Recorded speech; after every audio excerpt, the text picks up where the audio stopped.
We did something a little different last night for an overnight parking spot. We are just leaving a park and ride. It's right next to a visitor center or rest area, and there's this huge lot that's filled with lots of cars. Kind of an interesting thing, just something different, and it worked pretty well. Yeah. Overall, I mean, you could hear the traffic noise, but nothing bothersome, so it was a pretty convenient spot last night. Good for one night, for sure. Or So- 21, apparently, if you want to stay here for 21 days. Yep, that's the max stay. So, we're moving on. We're heading to Planet Fitness this morning and then Panera, get some work done. We are in Plymouth, Massachusetts. So, over the next several days, we're planning to explore Plymouth and then Cape Cod.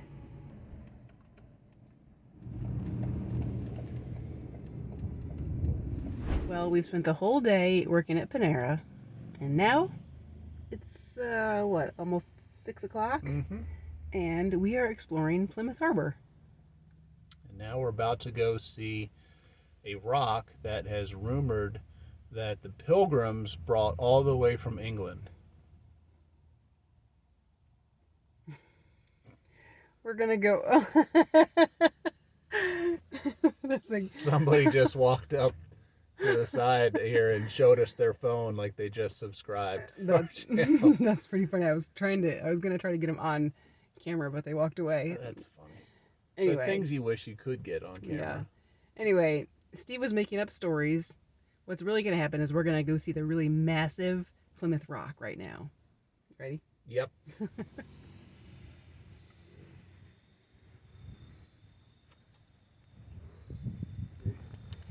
Before checking out this massive rock, we had to pay the very expensive fee of $1.25 an hour.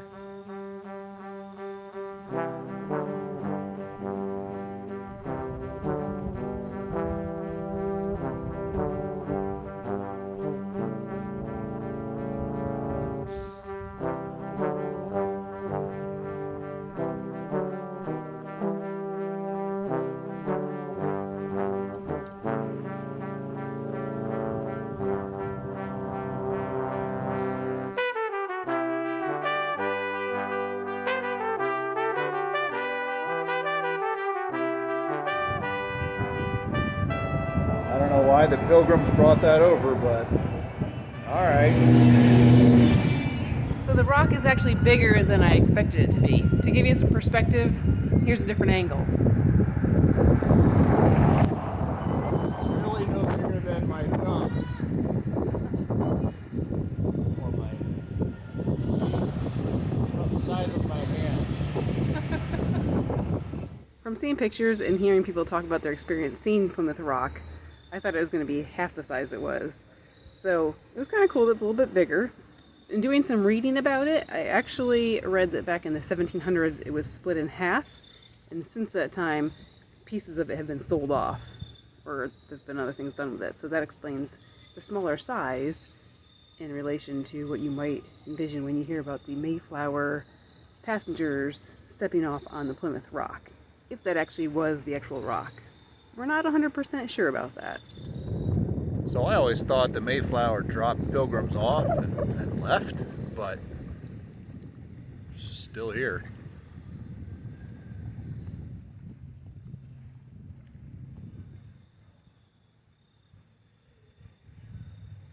It's a very pretty but cold night tonight. We're just walking around right along the harbor, checking out the little shops are here and what's all making up the town of Plymouth. I wonder if all these shops were here when the Pilgrims got here. I think probably. It'd be kind of convenient if they needed things. Yeah, that would have been super convenient if they didn't have to cook and they could just go out to eat at the restaurants.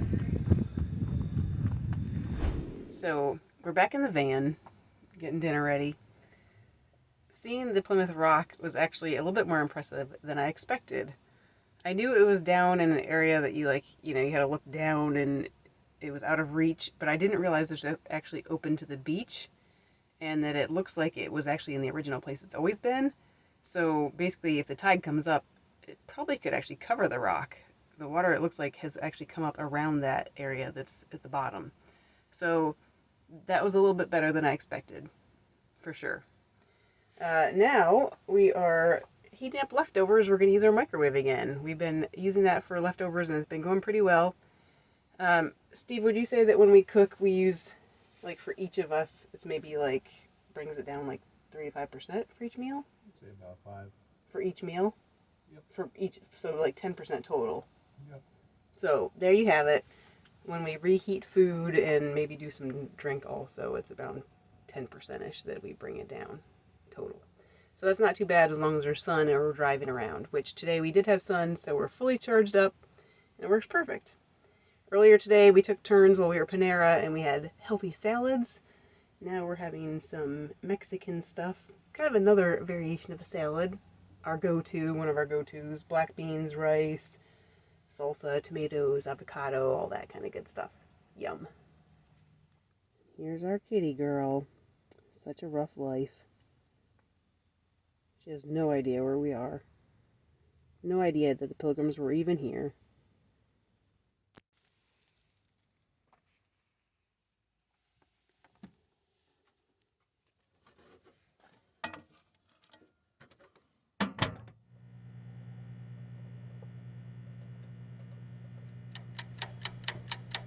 Hey, look at all that avocado and tomatoes, green onions. Yum.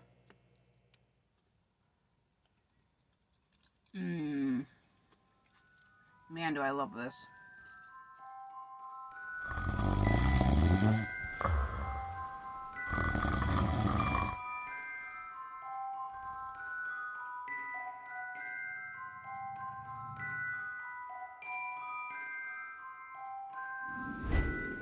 Good morning, you guys. It's another day for adventure. We are at the park and ride again this morning. Now it's time to get going.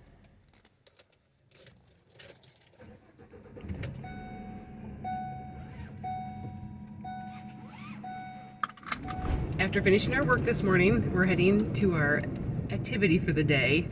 We are splurging. We're doing something special. We are going whale watching. And we're really hoping to see some whales, right? Yes, please. We have done 2 whale watches now in the past. One in the Caribbean, one in Alaska. The first one was a nightmare. We all got sick, and we barely saw any whales, and we didn't care by the time we did because we were all so sick. Alaska was just okay. We saw the top of a whale, some of its mouth, some of its leg, but from, or leg, tail, but from kind of far away. So we are hoping, we're not gonna put our expectations too high, but we're still hoping that we'll see some neat stuff. Maybe some whales, maybe some dolphins, who knows. But you'll go along with us and you'll find out.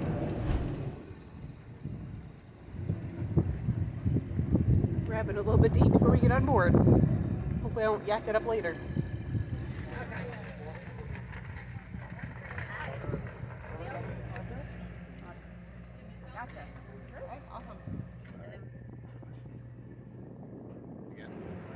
You ready? Let's do it.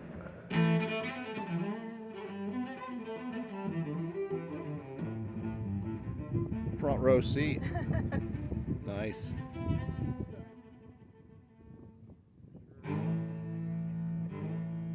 All right, here comes that board. 1 long glass, 12 by 3 short. Cover your ears if you are sensitive.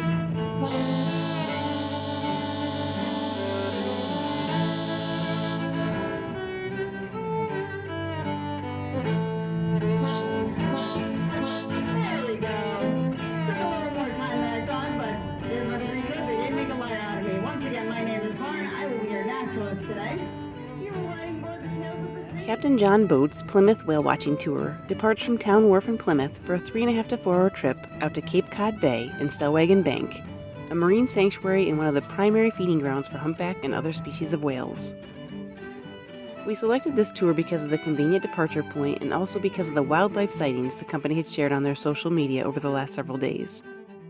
We know that wildlife sightings are never a sure thing, but we're hopeful after seeing several recent close encounters with whales, dolphins, and other wildlife shared by the crew. I stayed out at the very front of the boat, keeping an eye out for any wildlife.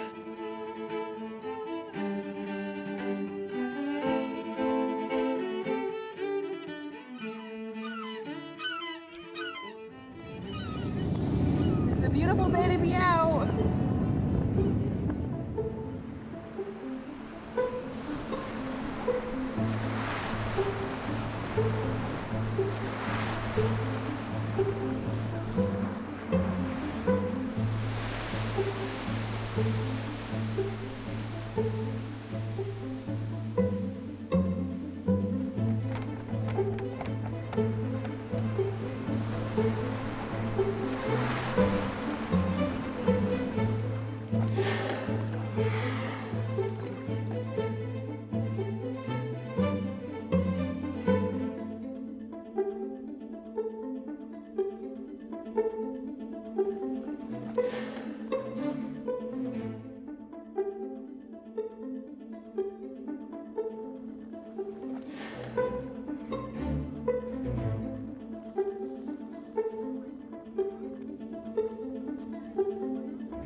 Well, we saw whales, but certainly not as close up as we'd been hoping.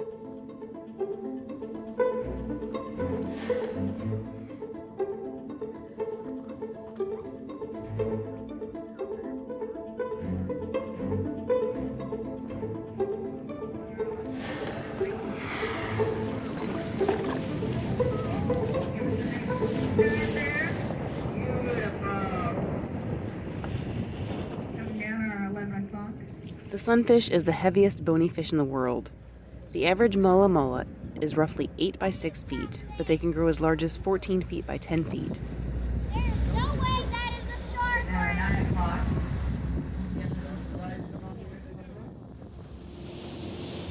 So we've been out for a little while, haven't seen too much yet. We saw, I think, 2 whales and a sunfish, also called a what? Mola. That was pretty cool. We were the first ones up here to spot it, so that was fun. Hopefully we're going to see a little bit more before we get to go back in.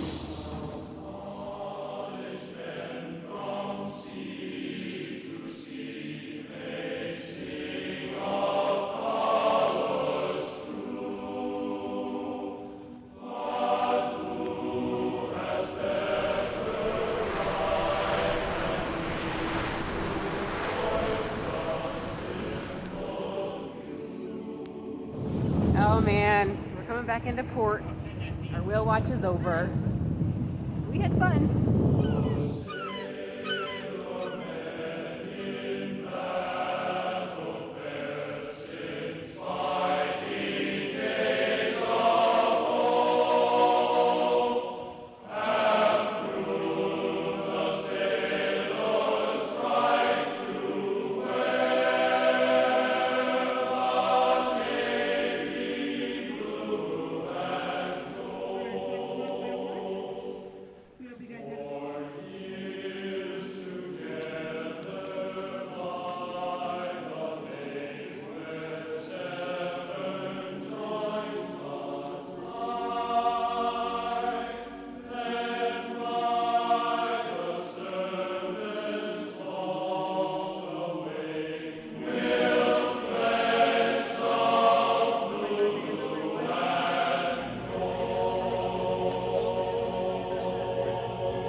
So now that we're back from our whale watching tour, we thought we'd talk a little bit about the experience.